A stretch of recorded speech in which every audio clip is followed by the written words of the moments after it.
மாஸ்டருக்கு வணக்கம். அனைத்து சகோதர சகோதரிகளுக்கும் அன்பான வணக்கங்கள். இப்போ நம்ம பாபுஜி மாஸ்டர் எழுதின சத்யோதயம் புத்தகத்தில் வழிமுறைகள் அப்படிங்கிற 3வது சாப்டர் பார்த்துட்ருக்கோம்.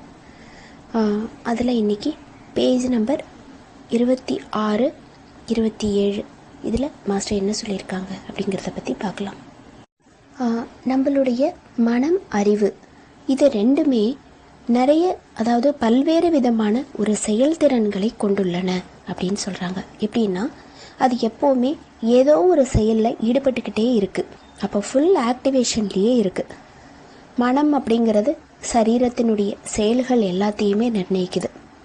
நாம் ஒரு பொருட்களை பார்க்குறதும் சரி, கேட்குறது, உணர்றது, புரிஞ்சுக்கிறது, இது எல்லாத்தையுமே நாம் செய்கிறோம். இப்போ இது எல்லாத்துக்குமே மனம்தான் நம்மளை வழி நடத்துது அப்படிங்கிறத சொல்கிறாங்க. இப்போது நம்ம இப்படி உருவகம் பண்ணிக்கலாம்.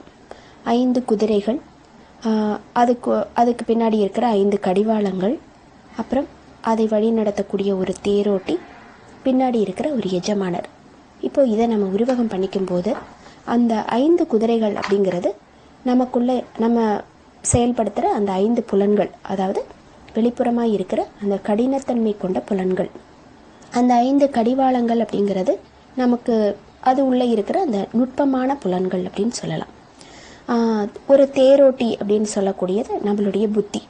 அப்போ அது நம்மளை வழி நடத்துது அந்த புத்தியின் மூலமாக. அதுக்கு பின்னாடி இருக்கிற அந்த எஜமானர் அப்படிங்கிறது ஆன்மா. இப்போது நாம் நம்மளுடைய புத்தியை நம்ம ரெகுலேட் பண்ணும்போது மட்டும்தான் அந்த புலன்கள் அதன் மூலமாக சரியான படிக்கு வழி நடத்தப்படுது. அப்போது அந்த அறிவு, மனம் இது ரெண்டுமே நிறைய செயல்திறன்களை கொண்டிருக்கிறது அப்படின்னு சொல்கிறாங்க இல்லையா? அப்போ அதுதான் நம்ம புலன்களை ஒரு ஆக்டிவேஷன் பண்ணிகிட்ருக்கு. இப்போது நாம் செய்ய வேண்டியது என்ன? அதை டோட்டலாக நிறுத்த முடியாது, ஏன்னா அந்த செயல்பாடுகள் நடந்துக்கிட்டு தான் இருக்கும். இப்போ நாம் செய்ய வேண்டியது அதை ஒழுங்குபடுத்தணும் அப்படிங்கிறது தான். எந்த ஒரு விஷயத்தையுமே நாம் விரும்புறது, வெறுக்கிறது, இது எல்லாத்தையுமே நாம் பண்ணிகிட்ருக்கோம். இப்போது ஆசைகள் கொஞ்சம் கொஞ்சமாக நமக்குள்ளே நம்மளுடைய செயல்கள் எல்லாத்தையுமே பாதிக்குது. இப்படி ஆசையால் ஏற்பட்ட அந்த சுற்றுகள்ங்கிறது பெருகிக்கிட்டே போகுது. நம்மளுடைய ஆசையை பூர்த்தி செய்கிறதுக்காக நாம் தீவிரமாக முயற்சி பண்ணுறோம். ஒரு ஆசை உருவாகும் போது, அது பூர்த்தியாகும் போது அந்த இடத்துல இன்னொரு ஆசை உருவாகுது. அப்போது இதுலேருந்து ஒரு நிமிஷம் கூட நாம் விடுபடுறதுங்கிறதே இல்லை. எந்த ஒரு பொருளை பார்க்கும் போதும் இதை நமக்கு கிடைக்கணும் அப்படிங்கிற ஒரு எண்ணத்தோடு தான் நம்ம பார்க்குறோம். அப்போ இந்த ஆசைகள், நம்மளுடைய மனது, அப்புறம் உடலினுடைய செயல்கள், இது எல்லாத்தையுமே அதை தீர்மானித்து அதன் மூலமாக நமக்கு சமஸ்காரங்கள் ஏற்படுறதுக்கு வழி செய்யுது. அப்போ ஆன்மாவை சுற்றி இன்னும் மேலும் மேலும் குறைகள் பெருகிக்கிட்டே போகுது அப்படிங்கிறத மாஸ்டர் சொல்கிறாங்க. இப்போ நம்ம சிந்தனை அப்படின்னு சொல்லி எடுத்துக்கிறோம் அப்படின்னா 2 விதமாக அதில் ஒரு செயல்பாடுகள் இருக்குது. ஒன்று விரும்பியது, இன்னொன்று விரும்பாதது. விரும்பிய சிந்தனையை நம்ம செய்கிறோம் அப்படின்னும் போது அது ஒரு நேர்மறையான எண்ணங்களை நமக்கு தருது. அதே நேரத்தில் விரும்பாத ஒரு விஷயத்தை நாம் சிந்திக்கும் போது அது எதிர்மறை எண்ணங்களை நமக்கு உருவாக்கி தருது. இப்போது ஆசை அப்படின்னு எடுத்துக்கிறோம் போது, ஆசைன்னா என்ன? ஃபஸ்ட்டு ஆன்மாவினுடைய நிறைவேற்றப்படாத ஒரு உந்துதல் தவறா திசை திருப்பப்படும் போது ஆசைங்கிறது ஏற்படுது. நமக்குள்ள உன்னத்தை பார்க்கும்போது நம்மக்கிட்டேருந்து அது உருவாகுது. ஆன்மாவினுடைய நிறைவேற்றப்படாத ஒரு விஷயம், அந்த ஒரு உந்துதல் உள்ளேந்து கிடைக்குது. அப்போ கிடைக்கும்போது அது தவறா திசை திருப்பப்படும் போது தான் ஆசைங்கிறது ஏற்படுது அப்படின்றத சொல்கிறாங்க. அப்போ அந்த ஆசையினுடைய மறுபக்கம் என்ன இருக்குது? ஒரு பயம் இருக்குது, ஒரு வெறுப்பு இருக்குது, ஒரு அருவருப்பு இருக்குது. அப்போது அந்த ஆசையை நிறைவேற்றப்படுற முயற்சியில் நாம் இறங்குறோம். அப்போ இதில் 2 விதமான விஷயங்களை நாம் ஃபேஸ் பண்ணுறோம். ஒன்று மனநிறைவு, இன்னொன்று நிறைவற்ற தன்மை. இப்போ மனநிறைவுங்கிறது கிடைக்கும்போது குறுகிய கால மகிழ்ச்சியை தான் நாம் உணர்றோம். அதாவது அந்த மனநிறைவு அப்படிங்கிறது ஒரு லிமிட்டேஷன்ஸாக இருக்குது, அதாவது வரம்பிற்குட்பட்டதாக இருக்குது, ஒரு தற்காலிகமானதாக இருக்குது. இந்த மாதிரி இருக்கிறதுனால நமக்குள்ள ஒரு வெறுமையை ஏற்படுத்துது. இப்போது நிறைவற்ற தன்மை அப்படின்னு சொல்லும்போது ஒரு அமைதியின்மையை நமக்குள்ளே உருவாக்குது. நிறைவற்ற தன்மை அப்படின்னா என்ன? இப்போ நம்ம பழக்கப்படுத்திக்கிட்ட தேவைகளை நாம் அடைய முடியாமல் இருக்கும்போது ஒன்று, இன்னொன்று ஆசையை நாம் நிறைவேற்றிக்கிட்டே போகக்கூடிய பட்சத்தில் இன்னும் மேலும் அது கிடைச்சா நல்லா இருக்குமே அப்படின்னு சொல்லி அதை சார்ந்து இருக்கிறது.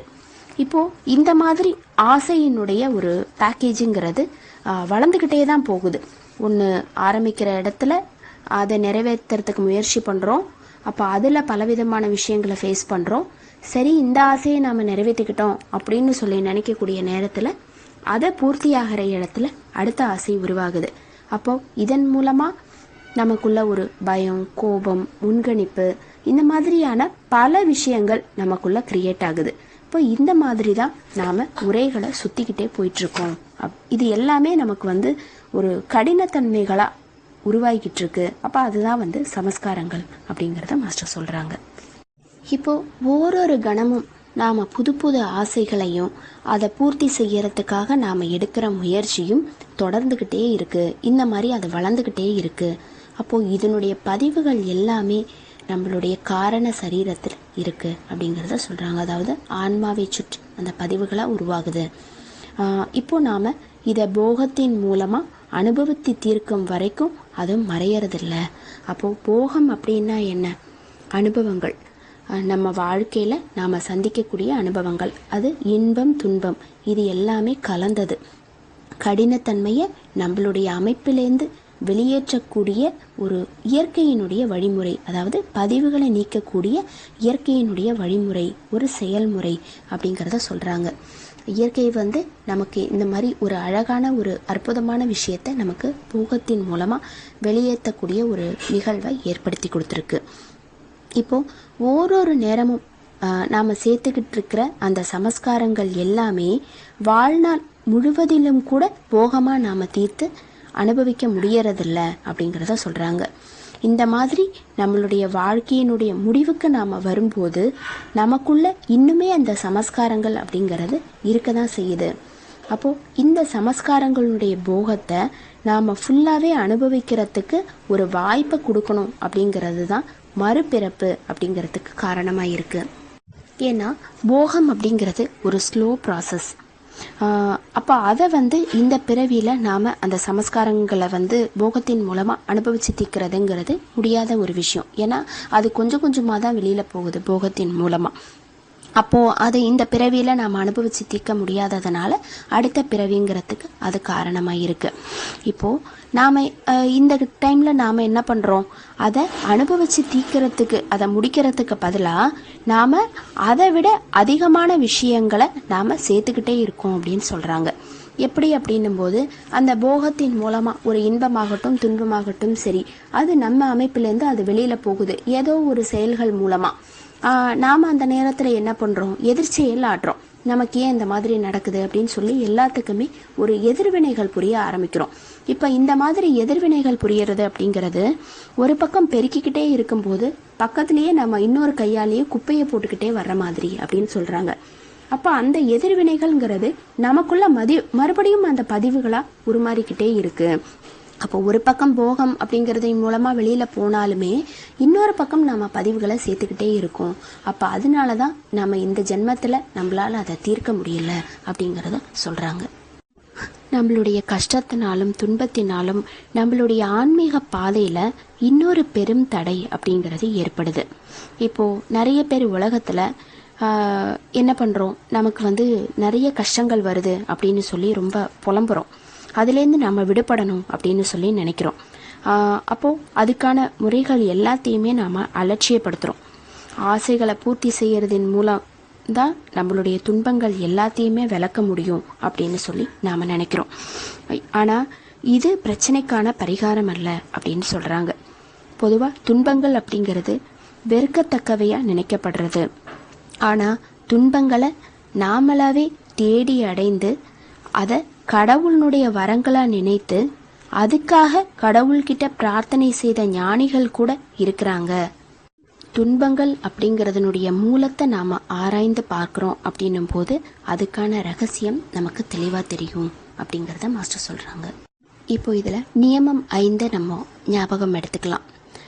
துன்பங்களை உங்கள் சொந்த நலனிற்காக இறைவனிடமிருந்து வருபவை என ஏற்றுக்கொண்டு நன்றியுடன் இருங்கள் அப்படிங்கிறத நியமம் 5 சொல்லப்பட்டிருக்கு.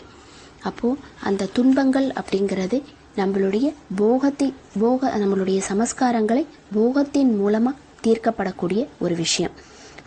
அப்போது அதுக்கு நாம் நம்மளுடைய சமஸ்காரங்கள் எல்லாமே வெளியில் போகுது அப்படின்னு சொல்லி அந்த துன்பத்தை தரக்கூடிய இயற்கையாகட்டும் இல்லைன்னா மனிதர்களாகட்டும் அவங்களுக்கு நாம் ஒரு நன்றி கடன் பட்டவர்கள் ஆயிடுறோம். அவங்கள நாம் ஒரு நண்பர்களாக நினைக்கணும். அப்போ அதை அந்த துன்பத்தை நாம் விரோதியாக பார்க்கக்கூடாது. அது நமக்கு நல்லது தான் செய்ய வந்திருக்கு அப்படிங்கிறத நாம் உணரணும் அப்படிங்கிறத சொல்கிறாங்க. மரணத்திற்கு நிகரான துன்பங்களை எனக்கு தாருங்கள் அப்படின்னு சொல்லி பாபுஜி மாஸ்டர்னுடைய ஒரு கோட் இருக்குது. அப்போது பழைய காலத்து ஞான மாதிரி துன்பங்களை நாம் தேடி கண்டுபிடிச்சி கூட நம்ம அனுபவிக்க வேண்டாம். ஆனால் நமக்கு இயற்கையின் மூலமாக கிடைக்கிற அந்த துன்பங்கள் எல்லாத்தையுமே நாம் ஸ்வீகரிக்கணும். அது எல்லாமே நம்மக்கிட்டேருந்து வெளியில் போகுது அப்படிங்கிற ஒரு எண்ணத்தை நமக்குள்ளே வளர்த்துக்கும் போது நாம் அந்த சமஸ்காரங்கள்லேருந்து கொஞ்சம் கொஞ்சமாக விடுபடுவோம் அப்படிங்கிறத மாஸ்டர் சொல்கிறாங்க. மாஸ்டருக்கு நன்றி. அனைத்து சகோதர சகோதரிகளுக்கும் நன்றி.